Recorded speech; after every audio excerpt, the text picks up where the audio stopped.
Yes, yes. And he was a master occultist. And he wasn't the only one, but there was about 4 or 5 others around his time. And he pretty much became the ambassador to France. He was from New York, by the way. And he passed away, or he was killed in 1875. But before that happened, Randolph was a fantastic speaker, and he was filled with knowledge. And he was so famous that Abraham Lincoln had learned of him. So when Abraham Lincoln came to New York, he enlisted Pascal Beverly Randolph for his speeches and for his teachings. And one of the famous phrases that I got from Lincoln, and you always knew they were in the Rosicrucians because they wore a goatee. I think I talked about that on one of my classes. Because that represented the Baphomet when you wear a goatee. One of the phrases that Lincoln had gotten from him was, "Every man is responsible for his face." And that took me back to what Gerald Massey said. The very first book ever written was in the form of tattoos on the human body. So if anybody try to tell you this book came before that book and that, no, the first book was the human body. And before tattoos, it was your facial features. I know how to face read. I could break, I get women all the time trying to talk to me, and, I'm not really into them right now. I'm into myself because I'm dealing with some cosmic shit. And I learned that your sexuality becomes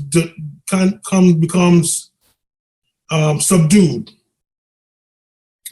especially when you reach that apogee. There's something called cosmic sexual radiation that Randolph talked about, and I didn't know until after it happened to me. When you're having a sexual relation with a woman and the room that you're in lights up, it becomes real bright. Everything becomes real bright. Now, she didn't know that I knew what I knew as far as sexuality goes. I hope I'm kind of keeping it kind of cool for YouTube or whatever. I don't want to overextend my what I got to say. And they block the video and shit, Gotcha. So the whole room just lit up. And I said, now, wait a minute. I only got one damn light in here. Why is there a light coming from behind my head everywhere?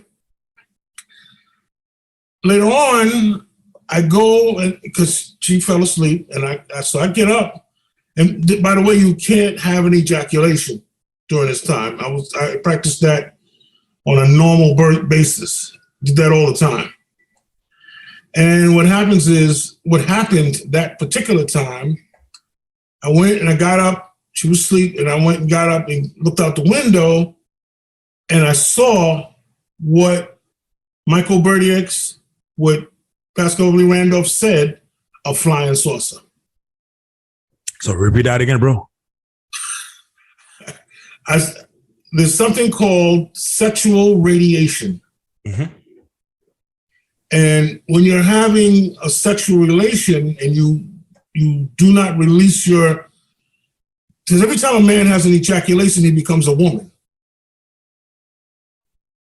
Why? Because you're losing male energy. You're 40% female and 60% male. When you have an ejaculation, you become either even or more female just by ejaculating, because you're losing male energy. So I didn't do that for years. And what happened was the whole room lit up. Everything light. I just could not believe. It's like, it felt like I could see like a dot on the wall way over there. I could see everything lit up. Went and looked out the window because, she was asleep. She didn't know what I was doing. And when I looked out the window, I saw a UFO. Mm-hmm. Later, I read that was called sexual radiation, and it causes UFOs to appear. Like I said, I don't put nothing in my books unless I can find out if it's true or not, if it's real. So if you know sex magic, there's a guy that can just call UFOs down out of the sky. So now when you see UFOs and you can't identify it, somebody getting it in.